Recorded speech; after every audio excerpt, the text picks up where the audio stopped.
ग्राम पंचायत पुरवा खड़ौरा के नया घर में श्रीमद् भागवत कथा का कलश यात्रा के साथ शुभारंभ हुआ।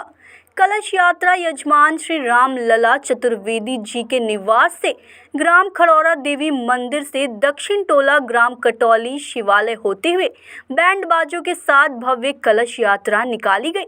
कलश यात्रा कस्बे के मुख्य मार्गों से गुजरती हुई कार्यक्रम स्थल पर पहुंची, जहां पत्रकार महोदय ने भागवत की पूजा अर्चना की और पूजन के बाद कलश की स्थापना की गई।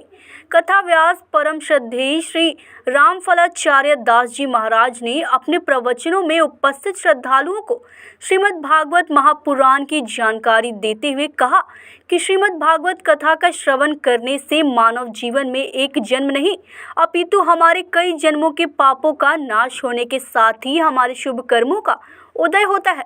कथा सुनने मात्र से जीव जन्म और मरण के बंधन से मुक्त हो जाता है। यात्रा में बड़ी संख्या में महिला श्रद्धालु पीत वस्त्र पहनकर व सिर पर कलश धारण कर शामिल हुई। इससे पूर्व कथा स्थल पर हवन पूजन किया गया। कथा का शुभारंभ करते हुए कथावाचक परम श्रद्धेय श्री रामफलाचार्य दास जी महाराज ने कहा कि श्रीमद् भागवत कथा ऐसी कथा है जो जीवन के उद्देश्य एवं दिशा को दर्शाती है।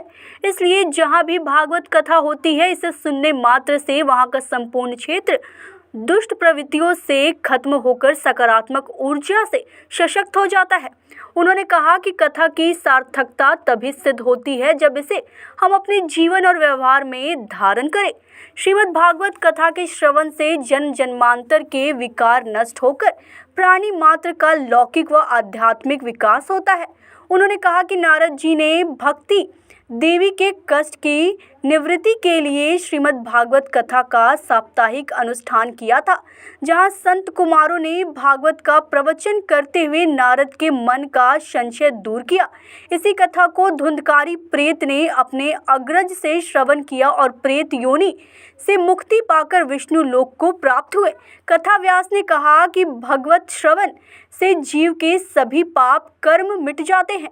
अंत में सामूहिक आरती और प्रसाद वितरण किया गया। इस दौरान राजेंद्र प्रसाद पांडे, ब्रिजेश चतुर्वेदी, आशुतोष चतुर्वेदी, बब्बू चौबे, छोटेलाल चौबे, श्रीकांत चौबे, लक्ष्मण चतुर्वेदी, अभिनय चौबे, जीत राय, घनश्याम, विजय कुमार, राजकुमार, लाल कुमार, नीरज चौबे, बालेंद्र द्विवेदी, सरोज द्विवेदी, दिव्यांश चतुर्वेदी, अनुराग सिंह सहित अनेक ग्रामीण जन मौजूद थे। कथा के दूसरे दिन कथा व्यास परम श्रद्धेय श्री रामफलाचार्य दास जी महाराज ने श्री सुखदेव जी के जन्म, राजा परीक्षित एवं ज्ञान वैराग्य की कथा का सुंदर वर्णन करते हुए कथा के माध्यम से श्रोताओं को बताया कि व्यक्ति को अपना जीवन सार्थक बनाना है तो श्रीमद् भागवत कथा का रसपान जरूर करे। इसी से ज्ञान वैराग्य एवं मोक्ष की प्राप्ति हो सकती है। पंडाल में दूसरे दिन श्रोताओं की भीड़ रही। कथा आयोजक श्री रामलला चतुर्वेदी एवं ब्रिजेश चतुर्वेदी द्वारा श्रोताओं से अधिक संख्या में कार्यक्रम में पहुंचकर धर्म लाभ उठाने की अपील की गई। सिंगरौली से ब्रिजेश तिवारी की रिपोर्ट।